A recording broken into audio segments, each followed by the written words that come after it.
एक महर्षि और उनके 3 शिष्य। इस वीडियो में आपने सुना अयोध्य धौम्य नाम के महर्षि के 3 शिष्य थे जिनके नाम थे उपमन्यु, आरूढ़, पांचाल और वेद।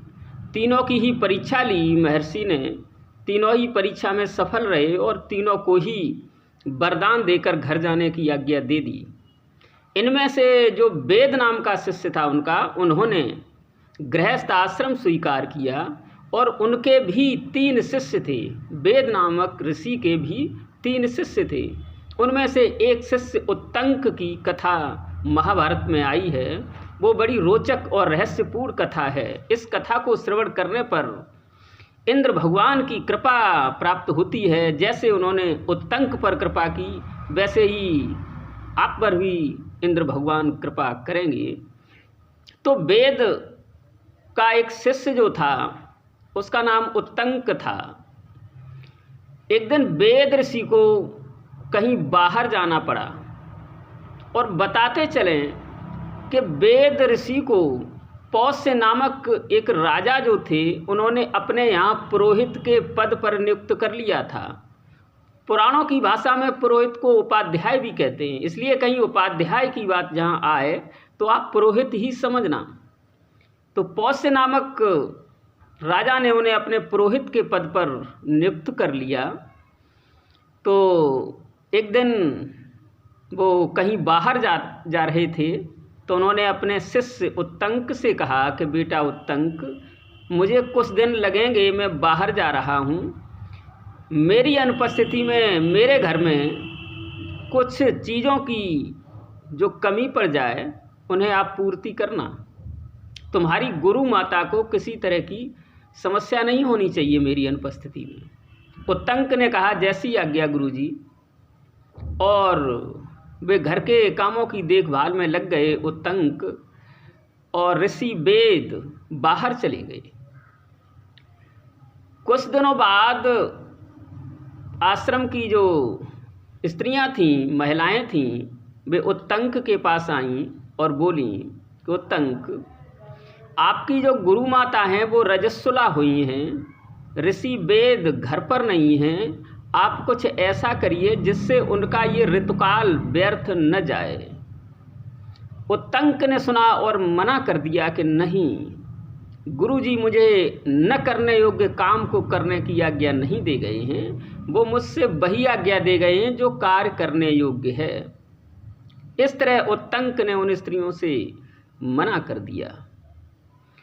कुछ समय बाद ऋषि वेद जब घर लौटे और उन्होंने ये समाचार सुना तो उत्तंक से बड़े प्रसन्न हुए और उन्होंने कहा बेटा उत्तंक, मैं तुमसे प्रसन्न हूँ, अब तुम्हारी शिक्षा पूरी हुई, आप घर जा सकते हैं। उत्तंक ने कहा गुरुजी, शिक्षा पूरी हुई लेकिन मैंने आपको कुछ गुरु दक्षिणा तो नहीं दे पाई। आप बताइए मैं आपको क्या गुरु दक्षिणा दूँ। वेद ने कहा बेटा, अगर गुरु दक्षिणा ही देना चाहता है तो अंदर जा और अपनी गुरु माता से पूछ ले कि वो क्या गुरु दक्षिणा चाहेंगी। उत्तंक अंदर गए, गुरु माता के चरण छुए, नमस्कार करके खड़े हो गए, बोले गुरु माँ, अब मैं यहाँ से विदा लूँगा, आप बताइए कि गुरु दक्षिणा में आपको क्या चाहिए। गुरु माता ने कहा बेटा, अगर तू गुरु दक्षिणा देना ही चाहता है तो सुन, पौष्य जो राजा हैं उनकी पत्नी के कानों में जो कुंडल हैं वे कुंडल तू लाके मुझे दे। आज से चौथे दिन पुण्यक व्रत है, मैं उस पुण्यक व्रत वाले दिन उन कुंडलों को कानों में पहनकर ही ब्राह्मणों को भोजन कराऊंगी। वे कुंडल मुझे गुरु दक्षिणा में चाहिए, अगर ला सकता है तो ला, नहीं तो मैं तुझे श्राप दे दूंगी। उत्तंक ने कहा गुरु माता, मैं वो अवश्य ला कर दूंगा। और गुरु माता से आज्ञा ले उत्तंक पौष्य नाम के राजा के यहाँ चल पड़े। रास्ते में उत्तंक ने देखा कि एक व्यक्ति है, बैल पर बैठा जा रहा है, काफ़ी विशाल है बैल, वो व्यक्ति उस पर बैठा है। जब वहाँ से गुजरे उत्तंक तो वो व्यक्ति रुक गया, अपने बैल को रोका और उसने कहा उत्तंक, तू इस बैल का गोबर खा ले। पहले तो उत्तंक को वो गोबर खाने की इच्छा नहीं हुई।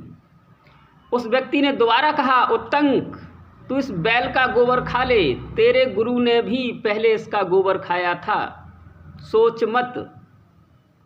ऐसा सुनकर के उत्तंक ने वो गोबर खा लिया और जल्दबाजी में खड़े खड़े आचमन किया और चलने लगी। ये बैल कौन है, बैल पर बैठा हुआ ये व्यक्ति कौन है, ये आगे चल के बताया जाएगा। ऐसा करके खड़े खड़े आचमन करके उत्तंक चले और राजा पौष्य के पास पहुँचे। पौष्य ने देखा कि अहो आइए ऋषि उत्तंक, आप जैसे ऋषि तो कभी कभी दर्शन देते हैं, बैठिए। उत्तंक ने कहा, महाराज मुझे थोड़ी जल्दी है, बैठने नहीं आया हूँ, मैं कुछ मांगने आया हूँ। पौष्य ने कहा, बताइए अब क्या आपको चाहिए। उत्तंक ने कहा, आपकी पत्नी के कानों में जो कुंडल हैं वो मुझे दे दीजिए, मैं गुरु दक्षिणा में गुरु माता को दूंगा। पौष्य ने कहा, कोई बात नहीं, आप अंदर महल में चले जाइए और मेरी रानी जो महल में होगी उससे ही आप मांग लें।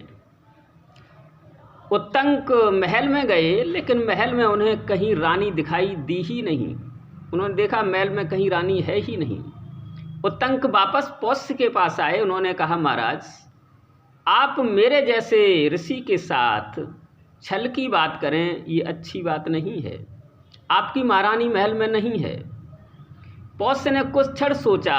उन्होंने कहा कि ऋषि आप किसी कारण से अपवित्र होंगी, मेरी पत्नी पतिव्रता है और कोई भी अपवित्र व्यक्ति उसे देख नहीं सकता।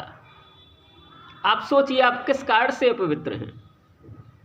उत्तंक ने सोचा कि मैंने गोबर खा के खड़े खड़े जल्दी में आचमन कर लिया था, और खड़े खड़े आचमन करना या चलते चलते आचमन करना न के बराबर होता है। तो उन्हें अपनी गलती समझ में आ गई और उन्होंने आराम से बैठ करके आचमन किया और फिर कहा कि मैंने आचमन जल्दी में कर लिया था, इसलिए मैं अशुद्ध था। राजा पौष्य ने कहा, आप दोबारा महल में जाइए। उत्तंक फिर महल में जाते हैं। इस बार महारानी उन्हें दिखाई पड़ जाती है और महारानी उन्हें देखते ही उठ खड़ी होती है, कहती है, आइए ऋषि किस कारण से आए। उत्तंक वही बात उनसे कहते हैं कि महारानी जी मुझे आपके कानों में जो ये कुंडल हैं ये चाहिए। पौष्य की पत्नी ने सोचा ये बड़े ऋषि हैं, बार बार कुछ मांगने नहीं आते हैं।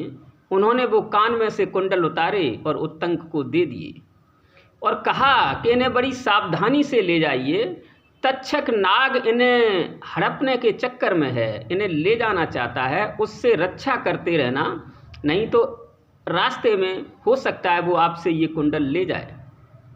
उत्तंक ने कहा, कोई बात नहीं, आप चिंता न करें, तक्षक की मेरे सामने आने की हिम्मत नहीं पड़ेगी। ऐसा कहे उन्होंने कुंडल ले दोबारा राजा पौष्य के पास आए। पौष्य ने कहा, बैठिए ऋषि देवता, आप जैसे ऋषि कभी कभी ही दर्शन देते हैं, आप भोजन करके जाइए। उत्तंक ने कहा, वैसे तो मुझे समय नहीं है, लेकिन आप कहते हैं तो आप भोजन मंगवा लीजिए, शुद्ध भोजन होना चाहिए, मैं भोजन कर लूँगा। भोजन मंगाया गया उत्तंक के लिए। उत्तंक बैठे भोजन करने, लेकिन उन्होंने देखा कि भोजन में बाल पड़ा हुआ है और भोजन अशुद्ध है, इसलिए ये उत्तम भोजन नहीं है।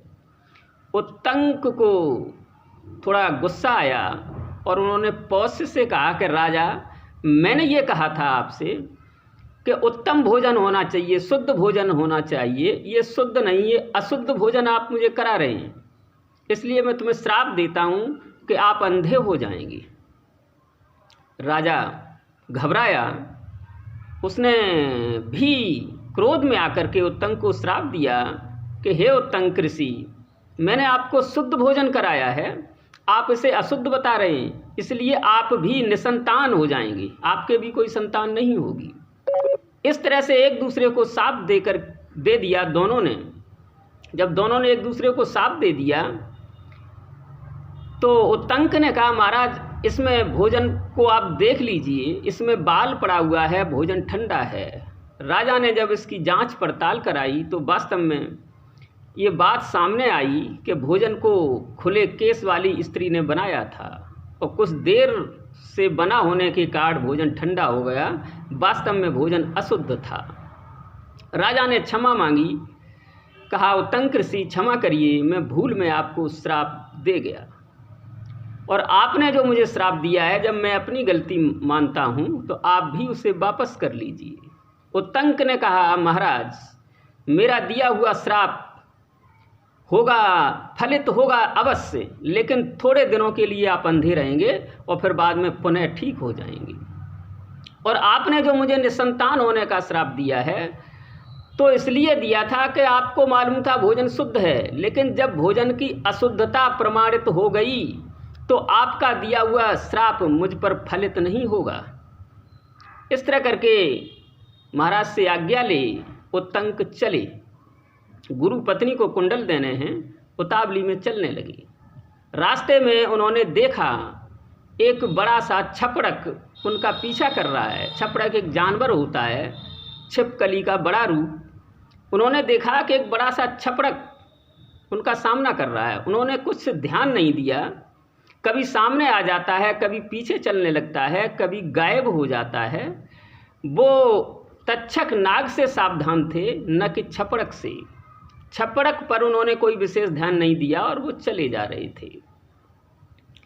रास्ते में एक सुंदर सा तालाब देखकर ऋषि ने वो कुंडल रख दिए और अपने कुछ वस्त्र रख दिए। वहाँ पर पानी पीने के लिए गए। इतने में ही उस छपड़क को मौका मिल गया और वो कुंडल लेके वो भाग गया। जब पानी पी करके ऋषि उत्तंक पुनः वहाँ पर आए जहाँ कुंडल रखे हुए थे तो कुंडल नहीं थे। उन्होंने जान लिया ये छपड़क कुंडल लेके भाग रहा है। ऋषि उत्तंक भी पीछे भागे। उनके भागने से वो छपड़क के काफ़ी नज़दीक पहुंच गए और उन्होंने पकड़ लिया उस छपड़क को। जैसे ही उन्होंने छपड़क को पकड़ा, वो अपने असली रूप तक्षक रूप में आ गया, नाग रूप में आ गया और नाग रूप में आकर के छूट करके और वहीं एक बिल में प्रवेश कर गया। अब वो तंक क्या करते, उन्होंने अपना डंडा जो हाथ में था उससे वो बिल को खोदने लगी, लेकिन उस डंडे से बिल को खोदने में समर्थ नहीं हो पा रहे। देवराज इंद्र ने देखा कि ऋषि उत्तंक बड़े परेशान हैं। गुरु माता को गुरु दक्षिणा देने के लिए वहाँ गए थे, कुंडल लाए थे और तक्षक ले गया, तो इनकी मदद करनी चाहिए। उन्होंने अपने वज्र से कहा कि वज्र जाओ उत्तंक की मदद करो। वज्र आकर के उस डंडे में प्रवेश कर गया और उस वज्र ने वो बिल जो था खोद डाला। उस बिल के खुद जाने से नीचे जाने का रास्ता मिला। उत्तंक उस रास्ते से नीचे चले गए और नीचे कहाँ तक चले गए, नागलोक में पहुँचे। नागलोक में पहुँच करके उन्होंने उसका बड़ा विस्तार देखा, बड़ी सुंदरता देखी जो अद्भुत थी, कहने में नहीं आ सकती।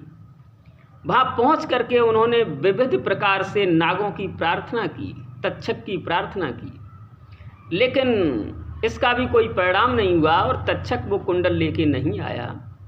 तो वो थोड़ा और आगे बढ़े।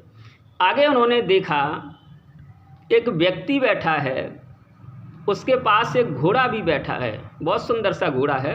एक घोड़ा है और एक व्यक्ति वहाँ पर बैठे हुए। वहीं पास में ही दो स्त्रियाँ सूत के उस चरखे पर रखकर सूत के वस्त्र बुन रही हैं, करघे पर रख करके वस्त्र बुन रही हैं। दो स्त्रियां हैं, जिन धागों से वो वस्त्र बुन रही हैं वो काले और सफ़ेद रंग के हैं। जो चक्र है उसमें 12 अरे लगे हुए हैं, 6 कुम्हार उसको घुमा रहे हैं।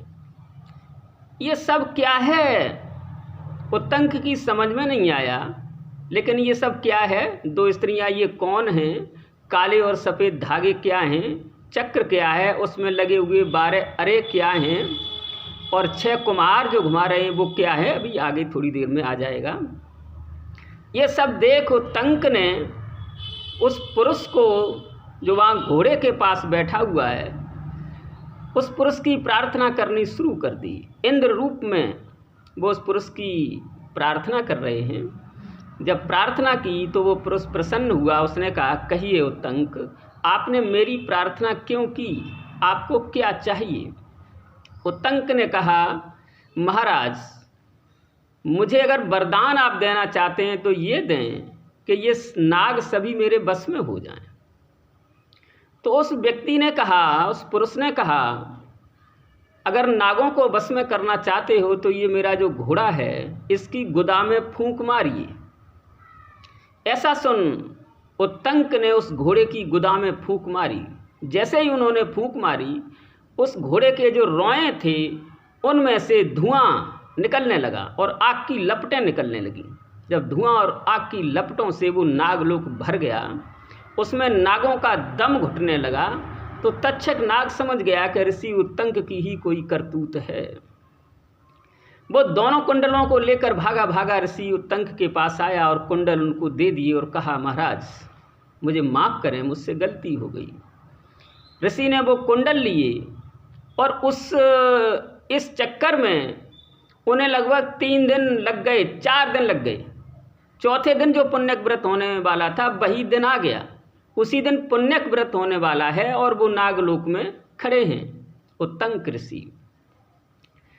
उत्तंक ने कहा उस पुरुष से कि महाराज, आपने मुझे ये कुंडल दिलवा दिए, लेकिन आज ही पुण्यक व्रत है और आज ही मुझे गुरुमाता के पास पहुंचना है जो बहुत दूर है। मैं आज ही कैसे पहुंचूंगा?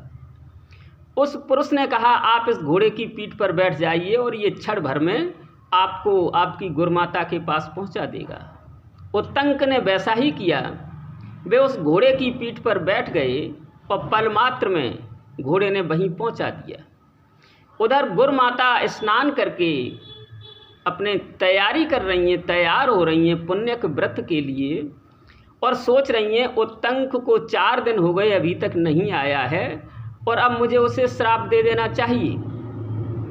वो श्राप देने ही वाली थी, तब तक उत्तंक उन कुंडलों को लिए हुए पहुंच गई। उत्तंक को देखकर गुरुमाता प्रसन्न हुई। उन्हें, बेटा, सही समय पर आ गया तू, नहीं तो तुझे अभी श्राप ही लग जाता।